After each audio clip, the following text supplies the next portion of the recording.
rentrer dans le vif du sujet. Relativement discret depuis les élections législatives, et les péripéties politiques qui les ont suivies, François Ruffin retourne sur le devant de la scène. Le député de la Somme, en rupture avec la France insoumise, publie un livre Ma France en entier, pas à moitié et en assure la promotion dans les médias. Spoiler, cet ouvrage, après Je vous écris du front de la Somme ou ce pays que tu ne connais pas, ne va pas plaire à Jean-Luc Mélenchon.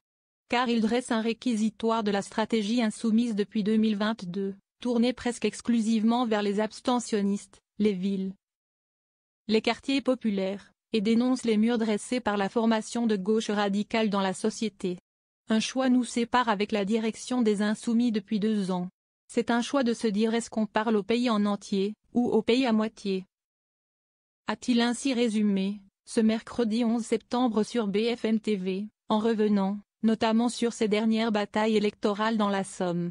Dans son livre, le député explique avoir mené une campagne au faciès lors des législatives 2022, malgré sa honte de procéder ainsi. Dans les immeubles d'Amiens Nord, quand je tombais sur un noir ou un arabe, je sortais la tête de Mélenchon en bien gros sur les tracts.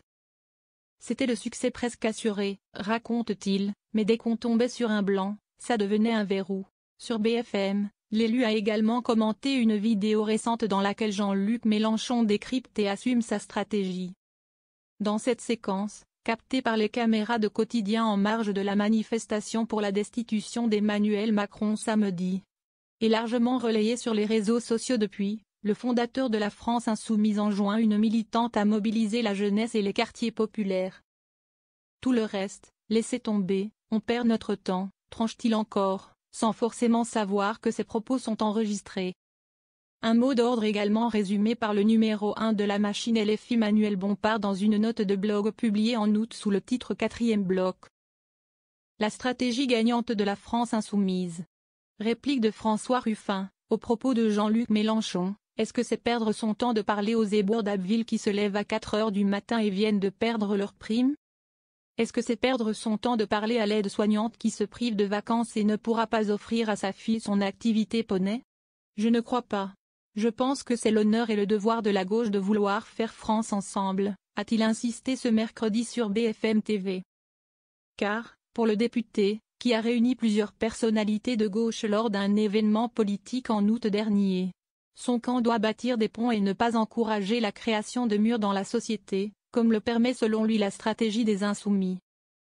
Dans le Nouvel Obs, il perçoit dans cette stratégie un mépris de Jean-Luc Mélenchon à l'égard de la France périphérique. Dans son livre, il assure d'ailleurs que le leader insoumis utilise des mots blessants à l'égard de la population des Nains-Beaumont, où il a affronté Marine Le Pen en 2012, quand il me racontait nain. C'était à la limite du dégoût, on ne comprenait rien à ce qu'il disait, il transpirait l'alcool dès le matin, il sentait mauvais, presque tous obèses. De quoi mesurer l'ampleur de la fracture. Autant de critiques également exprimées par une autre figure de la gauche radicale, Clémentine Autain, en cette rentrée politique. La députée de Seine-Saint-Denis, qui a elle aussi rompu avec les filles, puis créé le mouvement L'Après avec d'autres anciens insoumis, juge dans les colonnes de Libération que la gauche doit désormais aller au-delà de ses points de force. Elle doit, selon elle, dépasser la jeunesse, les cœurs de métropole et les quartiers populaires à forte population issue de l'immigration pour se faire aimer dans d'autres parties de l'électorat. Il y a des trous béants dans certains territoires, notamment les sous-préfectures, beaucoup à reconquérir chez les ouvriers employés. Du boulot pour convaincre les personnes âgées, estime encore la députée qui plaide, comme d'autres dans son camp, pour la culture de l'union à gauche et pour un profil moins clivant.